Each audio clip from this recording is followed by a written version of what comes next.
بريك كمال انت فاتو كاتقاقنا ነገ ይህ ሀገር ሲበታተን እኛ ራሳችንን አጣብቀን አንቀርም። የራሳችንን በምሁራን የሚመራ መንግስት እናቋቁማለን። ይሄ የምናቋቁመው መንግስት ደግሞ በ6 ወር ወይንም በ1 ዓመት ውስጥ ምርጫ የሚያካሂድ ይሆናል። እኔ 130% እርግጠኛ ሁኜ ከደገሃቡር እመረጣለሁ። ፕሬዝደንት ሆናለሁ አልሆንም የሚለው ሁለተኛ ጥያቄ ነው። ዋናው ጭብጥ ሐሳብ የዚህ ክልል ህዝብ የራሱ ሰው እንዲመርጥ ማድረግ ነው። ከዛ በኋላ ብልጽግና የሚባል ነገር አይኖርም። ይህ የሙስጠፋ መሐመድ ንግግር ሰሞነኛ አጀንዳ ሆኗል። ብልጽግናን መረዳት ዛሬም ለተቸገሩ ሰዎች ኦህዴድ በየክልሉ በአምሳሉ አስቀምጦ አገር አፍርሱ ያላቸው ሰዎች ብዙ መሆናቸውን መገንዘብ ያልፈለጉ ምዕመናን በሙስጠፋ መሐመድ የአገር አፈርሳለሁ ንግግር ግራ ተጋብተው ተስተውለዋል። ሙስጠፋ መሐመድ ግን ይህ የነበረ አቋማቸው የኖሩበት አሁንም የሚሰሩትና የተሰማሩበት ስራ ነውና በየትኛው ሚዲያ ወጥተው ሊያስተባብሉት አልፈቀዱም፣ አላስተባበሉትም። በመንግስትም ሆነ በግል ሚዲያ ቀርበው ኢትዮጵያን አፈርሳለሁ አላልኩም ብለው ያላስተባበሉት ሙስጠፋ እያዘዙ በሚያሰማሯቸው የኦህዴድ አለቆቻቸው በኩል ሳይሆን እንደ ጆቴኒ ሳጥን ገንዘብ አስገብተው ከሚያስናግሯቸው ሰዎች መካከል አንዱ በሆኑት በአገኘው ተሻገር በኩል ይህንን የተናገርኩት አሁን አይደለም ከ5 ዓመት በፊት ነው በማለት የተናገሩበትን ጊዜ ክደው ንግግራቸውን አምነዋል። ቁም ነገሩ ንግግርህን ማመንህ ነው የሚለውን ነጥብም ሆነ ባለፉት ዓመታት እውነትን ለመናገር የተሳናቸው አገኘው ተሻገር ስነ ምግባር ቸግሯቸው የአንዲት ሀገር ትልቅ ምክር ቤትን በአፈ ጉባኤነት እየመሩ ጸያፍ ስድቦችን በተለያዩ ግለሰቦች ገጽ ላይ ሲጽፉ የሚውሉት እኒሁ ሰው በእርግጥ በፌስቡካቸው ያጋሩት ጽሑፍ የሙስጠፋ ምላሽ ነው ወይ የሚለውን እንትወው። እርሱን አገኘውን አምኖ ለሚከተል ወገን እንትወውና ኢትዮ ፎረም ይህንን የሙስጠፋ ንግግር ካሰራጨ በኋላ የሶማሌ ክልሉ ርዕሰ መስተዳድር በይፋ ወጥተው ባላስተባበሉት በዚሁ ንግግራቸው ላይ እናተኩር። እንደ ሁልጊዜው የኢትዮ ፎረም ታማኝ ምንጮች በድምፅ ቀርጸው ያደረሱን መረጃ ሙስጠፋ ኢትዮጵያን ስለማፍረስ ያላቸውን ውጥን አብይ አህመድ እሳቸውን ሳያነሱ እንደሚፈርሱ የተናገሩበትን ትንተና የያዘ ነው። አቶ ሙስጠፋ መሐመድ ግን ይህንን ሲናገሩ ለመጀመሪያ ጊዜ አይደለም። አማራና ትግሬ መስማማት አይችሉም ብለው የጻፉት እሳቸው ናቸው። የሶማሌ ክልል መዳረሻ ታላቋ ሶማሊያ ነች፣ የኦብነግ እንቅስቃሴ ሊደገፍ ይገባዋል እያሉ ያሰፈሩት ራሳቸው ናቸው። ኬንያ ድረስ ሄደው ለ150 ዓመት የገዛንን አማራ ነቅለን ጥለነዋል ያሉበት ንግግራቸው አሁንም በቪዲዮ ማህበራዊ ሚዲያ ላይ አለ። የኬንያን ባለሀብቶች ኢትዮጵያ ውስጥ ሰላም የለም እንዳትመጡ ሲሉ የተደመጡበትን ማስረጃ አለ። በሶማልኛ ገንጣይ በአማርኛ አገር ወዳድ መስለው የሚቀርቡት ሙስጠፋ የታላቋ ሶማሊያ ቀንደኛ ቀንቃኝ በመሆናቸው ወደ ስልጣን እንደመጡ የመጀመሪያ ስራቸው ያደረጉት ኢትዮጵያዊ መልክ እንዲኖረው የተደረገውን እንዲሁም የተቀረጸውን ሰንደቅ ዓላማ በዚያድ ባሬዋ ሶማሊያ ባንዲራ አምሳል መቀየር ነው። የኢትዮጵያ ሶማሌ ክልል ከሚለው ስምም ላይ ኢትዮጵያ የሚለውን ስም ማውጣት ነው። እዚህ ጋር ድንቅ የሚል ታሪክ አላቸው። የሀገረ ሶማሊያ ፕሬዝዳንት የነበሩት አብዱላሂ ፎርማጆ ጸረ ኢትዮጵያ ቅስቀሳ አድርገው በሞቃዲሾ ስልጣን የያዙ ሰው ነበሩ። ያንን ንቅናቄ ሰላምና ሕይወት ወይም ናባድ ኢዮ ኖሎል የሚል ስያሜ ነበረው። የዚያ ንቅናቄ መሪ ከነበሩ ሰዎች መካከል አንዱ ሙስጠፋ መሐመድ ናቸው። እንደገና ሌላ ጉድ ሲመዘዝ ከእሳቸው ጋር እራት በልተው የወጡ ሰዎች በአጭር ጊዜያት ውስጥ የአልሸባብን ታጣቂዎች እየመሩ በኢትዮጵያ ግዛት ውስጥ አፍዴር ገብተው ጥቃት ላደረሱ የሽብር ኃይሎች መታወቂያ አድለው ያስገቡ መሆናቸው ከመታወቁ በላይ ከአማካሪዎቻቸው ውስጥ ቢያንስ አንዱ የዚሁ የሽብር ቡድን አመራር አባል ቤተሰብ መሆኑ ይደረስበታል። በዚህ እነዚህን ሁሉ በዝርዝር ብቻ ሳይሆን በማስረጃ እናቀርባቸዋለን። ለእያንዳንዱ ለዚህ ጸረ ኢትዮጵያና ጸረ ሰሜን ለሆነው ብልጽግናዊ ንግግራቸው ምስክራችን ሌላ ሳይሆን ራሳቸው ናቸው። በዚህ ጥንቅር ሰውየውን በማስመልከት በሚስጥር የሚደርሱንን መረጃዎች ሳይሆን በአደባባይ የተናገሯቸውን ጉዳዮች ብቻ ይዘን ለመቅረብ እንሞክራለን። በተለይ በአለቃቸው በጠቅላይ ሚኒስትሩ 7 ዓመት ሙሉ የሰራው 2% ብቻ ነው ተብለው ከተጣጣሉ በኋላ ተቃዋሚዎችን ጠርተው ወዳጅ ብለው ላገኟቸውም ሰዎች አብይ እኔን ሳያጠፋ ይጠፋል እያሉ የተናገሩትን ሁሉ የድምፅ ማስረጃ ቢኖረንም ትተነዋል። የሶማሌላንድ የመግባቢያ ውል በተፈረመ ሰሞን እኔ ከእናንተ ጋር ነኝ እያሉ ከጠቅላይ ሚኒስትር ሐምዛ ባሬ ጋር ያደረጓቸው ንግግሮች እንኳን ኢትዮ ፎረም የሲሳይ ቶላ መስሪያ ቤትም ቢያውቅም እሱንም አናነሰውም። እናም በአደባባይ ባንጸባረቋቸው ጸረ ኢትዮጵያ አቋሞች ላይ ብቻ እናተኩራለን። የራሳቸውን ንግግር ቃል በቃል ከመጠቀማችን አልፈን ባልደረቦቻቸው በአማርኛና በሶማልኛ የሚናገረው የተለያየ ነው እያሉ ሲናገሩ እናስደምጣችኋለን። ይህንን በተናገረ በጥቂት ቀናት ውስጥ እንዲገደል ስለተደረገ አንድ የሶማሌ ክልል ምክር ቤት አባልም የምንላችኋል። ይህንን ዝግጅት ስናሰናዳም አስተያየታቸውን ለማካተት ራሳቸውን ሙስጠፋ መሐመድን ለማግኘት ሙከራ አድርገናል። በእርግጥ የሙስጠፋ ጸረ ኢትዮጵያ ዘመቻ ለምን እንደ አዲስ መነጋገሪያ ሆነ? ሙስጠፋ እንደ ሽመልስ አብዲሳ አሊያም እንደ አገኘሁ ተሻገር ያሉ የኦህዴድ ምስለኔ አይደሉም ወይ? አገር ከማፍረስስ በመለስ ምን ተልእኮ ሊኖራቸው ይችላል? እነዚህን ጥያቄዎች ወደ መመርመር እንግባ። የአማርኛ ሚዲያዎች ገንዘብ ዝም ያስብላቸዋል አሊያም ገንዘብ ያስናግራቸዋል የሚል ብሂል ያላቸው ሙስጠፋ መሐመድ የሶማሌ ክልልን ህዝብ በጀት ለገጽታ ግንባታ ውለው ካሳኩት ነገር አንዱ አገር ወዳድ ናቸው የሚለው ነው።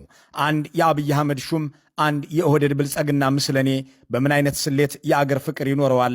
የሹመት መመዘኛቸው አገር ማፍረስና ወገን ማጫረስ አይደለም ወይ የሚለውን እንትወውና ሙስጠፋ ከራሱ ከብልጽግና በላይ ኢትዮጵያ ጠል የሆኑበትን አጋጣሚ መነሻ እናድርገው።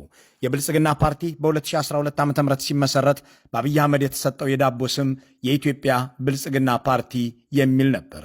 ይሁን እንጂ ከስሙ ላይ የኢትዮጵያ የሚለው እንዲወጣ የተደረገው በአቶ ሙስጠፋ ምክንያት እንደነበር የሚያስታውስ አንድ የኦህዴድ ሰው በወቅቱ በሙስጠፋና በአህመድ ሺዴ መካከል ተከስቶ የነበረውን ግጭትና ፉክክር ያስታውሳል።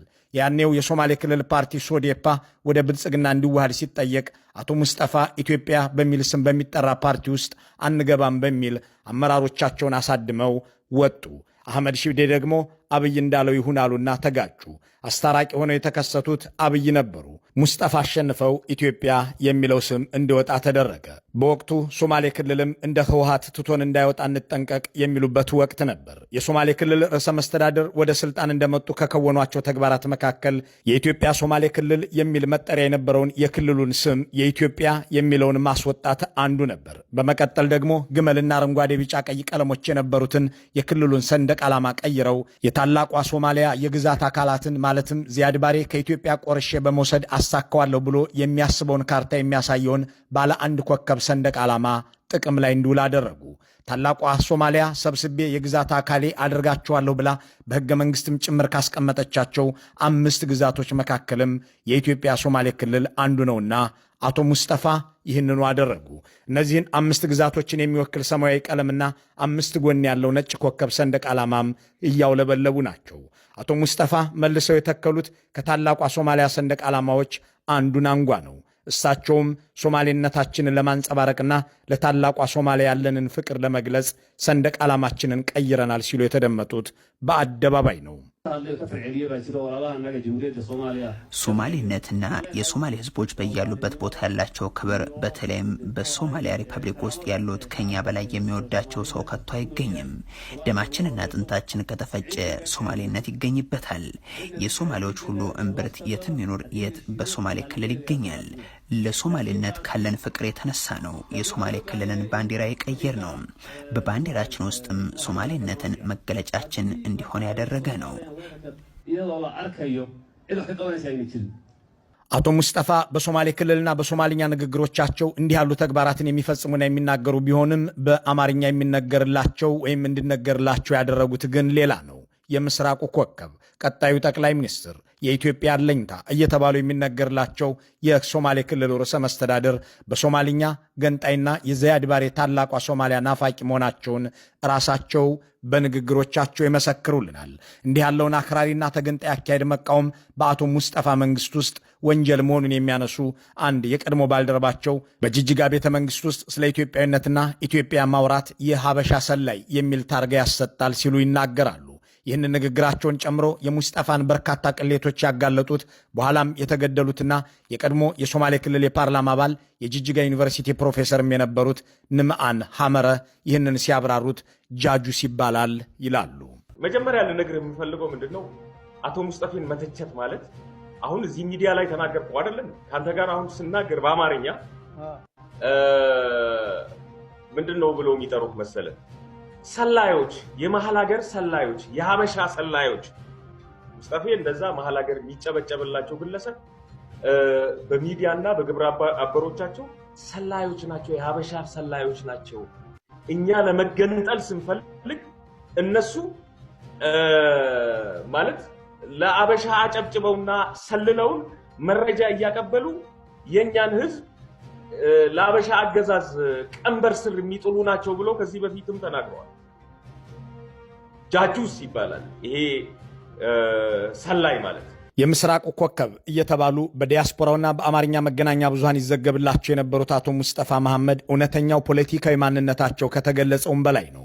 ይህንን ጉዳቸውን ያጋለጡባቸውን ንምአን ሐመረን ከጅጅጋ ዩኒቨርሲቲ እንዲባረሩ ያደረጉት ሙስጠፋ ወደ እስር ቤትም ወስደዋቸው ነበር። ከዚያም ባልታወቀ ምክንያት ሕይወታቸው አለፈ ተባለ። እዚህ ጋር አንድ ጥያቄ እናንሳ። አቶ ሙስጠፋ መሐመድ የተባሉትን ፖለቲከኛ ከየት ብልጽግና መጣቸው? ከቅድመ አብይ አህመድ በፊት የት ነበሩ የሚለውን ጥያቄ መመለስ የተገንጣይ ፖለቲካቸውን ስረ መሰረት ለመረዳት ያግዛል። አቶ ሙስጠፋ መሐመድ የመጡት ከሞቃዲሾ ሶማሊያ ነው። የቀድሞው የሶማሊያ ፕሬዝዳንት አብዱላይ ፎርማጆ ይመሩት በነበረው ፓርቲ ውስጥ የሰላምና ሕይወት ንቅናቄ የሚባል እንቅስቃሴ ነበረ። በሞቃዲሾ ሐሌኔ በተባለ የዲፕሎማቶች ሰፈር ውስጥ ይኖሩ የነበሩት አቶ ሙስጠፋ ፎሃድ ያሲን በተባሉት የካታር ሶማሊያ የደህንነት ሰው ተመለመሉ። ጠቅላይ ሚኒስትር አብይ ከያኔው ፕሬዝዳንት አብዱላይ ፎርማጆ ጋር በነበራቸው ግንኙነት የደህንነት ሹሙ የመለመላቸው አቶ ሙስጠፋ የሶማሌ ክልል ርዕሰ መስተዳድር ሆነው እንዲሾሙ ተደረገ። አንድ የዚያን ሰሞን ጉዳይ የሚያውቅ የሶማሌ ጉዳዮች ባለሙያ ሰውየው ከቀድሞ ካታራዊ የሶማሊያ ደህንነት ኃላፊ ረብጣ ዶላር ይዘው ወደ ኢትዮጵያ መግባታቸውን ያስታውሳል። እዚህ ጋር አቶ አብዱልቃድር ሼክ አህመድን መጥቀስ ያስፈልጋል። ሰውየው የሶማሌ ክልል ርዕሰ መስተዳድር ቤተኛና ምስጢረኛ ነበሩ። የአቶ ሙስጠፋ የፕሮቶኮል ኃላፊ ሆነውም ሰርተዋል። ባለቃቸው ሥራ ያልተደሰቱት አቶ አብዱልቃድር ከ3 ዓመታት በፊት ወደ ውጭ አገር ኮብልለዋል። ርዕሰ መስተዳድሩ ከሞቃዲሾ ይዘውት ስለመጡት ገንዘብ ሲናገሩ የሶማሊያው የደህንነት ኃላፊ የነበረው ካታራዊው ፋሃድ ያሲን $500,000 ሰጥተዋቸው ወደ ጅጅጋ ማቅናታቸውን ያስታውሳሉ። የዚህ ገንዘብ ዓላማም የኢትዮጵያን መንግሥት ባለሥልጣናትና ወታደራዊ መኮንኖችን በገንዘብ በመደለል መረጃ ወደ ሞቃዲሾ እንዲያሻግሩ ለማገዝ ማድረግ ነበር ይላሉ። ኢትዮጵያ እውነትና የሀገር ወዳጅ ይመስላል። ተመስገን ጥሩንና ብናልፍ የሚባለው ይመስላል። ሰው ግን በጣም ሆዳም ናቸው። ሆዳም ማለት ይቻላል ማለት ብር ከአቶ ሙስጠፋ ይቀበላሉ እነዚህ ሁለት ሰዎች $500,000 እኔ በህይወቴ ያየሁት ጊዜ መጀመሪያ ጊዜ ነው ያየሁት በህይወቴ ማለት ነው። የት ነው ይሄንን ገንዘብ የተቀበሉት? ኔሮቢ ሰው ነው የላኩት። በሰው በኩል ማለት ነው። ሰዎች ኢትዮጵያ ውስጥ ያሉ ሰው ነው የላኩት። ሰው ነው የተቀበለው ይሄን ብር ማለት ነው። ኦኬ ይሄ ገንዘብ ከየት ነው የመጣው? ገንዘቡ ከሶማሊያ ፉአድ ያሲን ከዛ ከሶማሊያ መጥቶ ምንድነው ኔሮቢ ውስጥ ተገናኝተናል። የሆነች ሆቴል ተነጋገሩ። እኔ ስልጣን ለመቆየት ከፈለጋችሁ እንዲህ የሚያስፈልግ ነገሮች ስላለ ብር አምጡ ምናምን። ሙስጠፋ መሐመድ የሚሰሩት ለሞቃዲሾ መንግስት ነው የሚሉ ሰዎች አብይ አህመድ ከሶማሌላንድ ጋር የማያግባባ የመግባቢያ ውል የተፈራረሙ ሰሞን ያሳዩትን ነገር በብዙ ይዘረዝራሉ።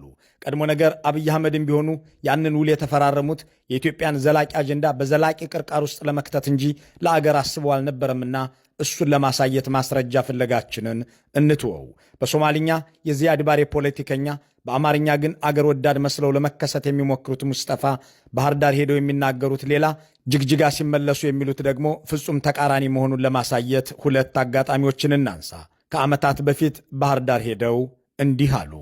የአማራ ህዝብ ጨቋኝ እንደነበረ፣ በተለይም የሶማሌ ህዝብን በተለየ መልክ እንደበደለ ተደርጎ ላለፉት ዓመታት በረጅሙ የተሰራበት ጥሩ ትርከት ትክክል አለመሆኑን ስለምናምንበት እንጂ ለፖለቲካ ትክክል አይደለም። ይሄ ትርከት ስህተት ስለሆነ ትክክል አይደለም። ከ6 ዓመታት በፊት እንዲህ ብለው በባህር ዳር በአማርኛ ያስጨበጨቡት ሙስጠፋ ባሳለፍነው ዓመት ኬንያ ተጉዘው በዚያ ካሉ የሶማሌ ማህበረሰብ አባላት ጋር ሲወያዩ ደግሞ ለ150 ዓመታት የገዛንን አማራ ፈንቅለን ጥለናል ብለው በኩራት ተናግረው አስጨብጭበዋል። ምንም ጥርጥር የለኝም። ሰፋ አድርጌ ለማብራራት አሁን ጊዜ ባይኖረኝም አንድ ማለት የምፈልገው ሀገሪቷን ለ150 ዓመታት ስልጣን ይዘው የነበሩ ኃይሎች ተሸንፏል። ግን እነዚህ የተሸነፉ ኃይሎች ዝም ብለው አልተቀመጡም። መዋቅራቸውን፣ ትርክቶቻቸውን፣ ግንኙነታቸውንና ሚዲያዎቻቸውን በመጠቀም ብሔረሰቦች መሬታቸውና ፖለቲካቸው ነፃ እንዲሆኑ የመጣውን ለውጥ ጥላሸት እየቀቡት ነው። በህዝቦች መካከል ግጭት መፍጠር፣ አገርን ስለ መገነጣጠል መስራት የኦህዴድ ብልጽግና ፕሮጀክት ነውና ሙስጠፋ መሐመድ ያንኑ ያስተጋባሉ። ለ150 ዓመት በትርክት የገዙንን ጨቋኞች ጣልናቸው ሲሉም አማራ እንደ ጨቋኝ መቆጠሩ ስህተት ነው ሲሉም የተሰላ ዓላማቸው ይሄው ነው። ወደ ስልጣን ማማ ላይ ከመምጣታቸው በፊት የመሐመድ ፎርማጆ ወኪል ሆነው መቋዲሾም ሆነው ሲኖሩ ሙክታር ዑመር በሚል የብዕር ስም ልዩ ልዩ ጽሑፎችን ያሰራጩ ነበር። ሶማሊኔት ፎረምስ በሚለው ድረገጽ ላይ በዚህ ስማቸው ከ16 ዓመታት በፊት ባሰራጩት አንድ ጽሑፍ የኦጋዴን ነፃ አውጪ ግንባር የመገንጠል አጀንዳ ሊደገፍ እንደሚገባው በሰበኩበትና በዚህ በምስሉ ላይ በሚታየው ጽሑፋቸው እንዲህ ይላሉ። የኢትዮጵያ የጥቁር ቅኝ አገዛዝ ትርክት ያላት በ19ኛው ክፍለ ዘመን ጎረቤት ሀገራትን በመውረር የተመሰረተች የኢምፓየር ውጤት እንጂ እንደ ሶማሊያ በነጭ ቅኝ ገዢዎች የተፈጠረች አይደለችም ካሉ በኋላ የኦጋዴን ጥያቄ ከጥቁር ቅኝ አገዛዝ ነፃ የመውጣት ጥያቄ ነው። የዚህ ትግል መጨረሻም ከእናት ሀገር ሶማሊያ ጋር መዋሃድ መሆን አለበት ይላሉ። የአማራ ልሂቃን ኢትዮጵያዊነትን እንደ ፖለቲካ መሳሪያ በመጠቀም ሌሎችን ለመጨቆን ይፈልጋሉ። የአማራና የትግራይ ልሂቃን ለየራሳቸው ፖለቲካ ጥቅም ሲሉ ኢትዮጵያዊነትን የሚግቱና ሌላውን የሚጨቁኑ ኃይሎች ናቸው። ደግሞም እርስ በርስ አይስማሙም እያሉ የሚተርኩበትን ይህንን ጽሑፋቸውን ማንበብ የሰውየው ጸረ ኢትዮጵያነት ከአንድ ሳምንት በፊት መደመጥ የጀመረ ሳይሆን አብሮ አደጋቸው መሆኑን ለመረዳት ያግዛል። ሙስጠፋ መሐመድ እንደ ማንኛውም የብልጽግና ሰው አገር ለማፈራረስ ወይም በእሳቸው አገላለጽ ከኢትዮጵያ ጋር ተጣብቆ ላለመቀጠል ሲሉ የትኛውንም ነገር ቢሰሩ የማይጠበቅ ሊሆን ይችላል። ይሁን እንጂ ኢትዮጵያ ጦርነት ውስጥ ነች፣ ገንዘብም የለም፣ ሰላምም የለም፣ ለልማት ሥራ ወደ ኢትዮጵያ አትምጡ እያሉ ኬንያ ድረስ ሄደው የውጭ አገር ባለሀብቶችን የቀሰቀሱ የብልጽግና ሹሞች ከእሳቸው ውጭ አልታዩም። የራሳቸውን ንግግር እንከታተለው።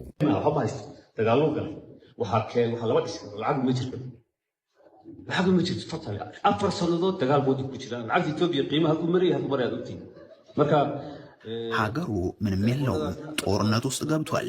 ምንም መስራት አይቻልም። ገንዘብ የሚባል የለም። ምንም ገንዘብ የለም። ቶታሊ ላለፉት 4 ዓመታት ጦርነት ውስጥ ነው ያለነው። የኢትዮጵያ ብር በፊት የነበረው ዋጋና አሁን ያለው ዋጋ እንዴት እንደወደቀም ታውቃላችሁ። የኢትዮጵያ ብር ወድቋል፣ ሰላም የለም፣ ገንዘብም የለ እያሉ የሚናገሩት ሙስጠፋ ሰላም የጠፋው አእምሯችሁ ውስጥ እንጂ በኢትዮጵያ አይደለም ከሚሉት አለቃቸው ጋር ኢትዮጵያ በዓለም ፈጣን እድገት ያላት ሀገር ነች ከሚሉት አብይ አህመድ ጋር የሚጣጣም ነገር የላቸውም። ለዚያም ይመስላል ከወራት በፊት 7 ዓመት ሙሉ 2% ብቻ ነው የሰራኸው ያሏቸው። በዚህ የጠቅላይ ሚኒስትሩ ንግግር የተበሳጩት ፕሬዚዳንቱ በሮመዳን ወር የእራት ግብዣ ብለው በቤተ መንግስታቸው ለጠሯቸው የክልሉ ፖለቲከኞች የነገሯቸው አብይ አህመድ እኔን ሳያነሳኝ እሱ ይነሳል የሚለውን ነበር። ይህንኑ በማኔጅመንት ኢንስቲትዩት ውስጥ ባደረጉት ስብሰባ ደግመውታል። ለሁለቱም ማስረጃ ያለው የድምፅ ቅጂ ለኢትዮ ፎረም ደርሷል። ይህንን ከማቅረብ እንቆጠብና ይህንን ለማስረዳት እማኝ መጥራቱንም እንትወውና ሙስጠፋ የሚሰሩት ለሞቃዲሾ ብቻ ሳይሆን ለጅሊብም ነው የሚለውን እንመልከት። ጅሊብ የአልሸባብ ዋና ከተማ ነች። ይህ የሽብር ቡድን በታሪኩ ለመጀመሪያ ጊዜ 150 ኪሎ ሜትር ወደ ኢትዮጵያ ግዛት ገብቶ ጥቃት የሰነዘረው በሙስጠፋ ትብብር ነው የሚል ድምዳሜ ለመያዝ የሙስጠፋ የሰብአዊ ጉዳዮች አማካሪ የሆኑትን አህመድ እስማኤልንና ባለፉት 5 ዓመታት በክልሉ ቢሊዮነር ሆነው ብቅ ያሉትን የኒሁ ወንድም አማካሪ የሆኑትን ዳሮድ እስማኤልን እንመልከት። የእነዚህ ሁለት ወንድማማቾች አባት የሆነው እስማኤል ሃሩን የአልሸባብ መናገሻ የሆነችው የጅልብ ከተማ የጸጥታ ኃላፊ ሲሆን የሽብር ቡድኑ በተቆጣጠራቸው አካባቢዎች የጎሳ ግጭት ሲያጋጥም እንደ አገር ሽማግሌ የሚጠቀምበት ነው። በዚህ በምስሉ ላይ የቀረቡትና ከአቶ ሙስጠፋ ጋርም ቆመው የሚታዩት የሀብት ምንጫቸው የማይታወቀው ቢሊዮነሩ ዳሮድ እስማኤል ሲሆኑ ጥቁር ኮት በነጭ ሸሚዝ ለብሰው የሚታዩት ደግሞ አማካሪያቸው አህመድ እስማኤል ናቸው። ዳሮድና አህመድ ወንድማማቾች ናቸው። ከፎቶግራፎቹ ከላይ በኩል ያሉት ደግሞ የአልሸባብ ዋና ከተማ የሆነችው ጅልብ የጸጥታ ኃላፊ የሆነው አባታቸው አቶ እስማኤል ሃሩን በሽብር ቡድኑ ሚዲያ ላይ ማብራሪያ ሲሰጥ ከተቀረጸው ቪዲዮ ላይ የተወሰደ ነው። በአጭር አገላለጽ የሙስጠፋ አማካሪ አባቱ የአልሸባብ ከፍተኛ ባለስልጣን ነው እንደማለት ነው። ከእነዚህ የሽብር ኃይል አባላት አንዱ የሆነው አሊ ዲያር የሙስጠፋ የቅርብ ዘመድ ነው። ከ4 ዓመታት በፊት ወደ ጅግጅጋ አቅንቶ ከክልሉ ርዕሰ መስተዳድር ሙስጠፋ መሐመድ ጋር በቤተ መንግሥት እራት አብሮ መብላቱ በማኅበራዊ ሚዲያ ተዘገበ። ከ3 ወራት በኋላ አሊ ዲያር በክልሉ አፍዴር ዞን የአልሸባብ ጦር እየመራ ገብቶ ጥቃት ሰነዘረ። የሶማሌ ክልል ፖሊስ ካምፕም ጥቃት ደርሶበት በርካቶች መገደላቸውን ቻናል 4 የተሰኘው ቴሌቪዥን ዘገበ። በዚያ ጥቃት ላይ በአጥፍቶ ጠፊነት ከተሰማሩት ውስጥ አንዱ የሆነውና አሊ መሐመድ ሐሰን በሚል ስም ወደ ኢትዮጵያ ገብቶ ጥቃት የሰነዘረው የአልሸባብ ታጣቂ በኪሱ የተገኘው ከሶማሌ ክልል የተሰጠው የኢትዮጵያ መታወቂያ ሲሆን ይህ በምስሉ ላይ የሚታየው ነው። ብልጽግናም በኢትዮጵያ ግዛት ውስጥ የአልሸባብ ጥቃት መፈጸሙን በነ ጄኔራል ተስፋዬ አያሌው በኩል ለመጀመሪያ ጊዜ በቴሌቪዥን አመነ።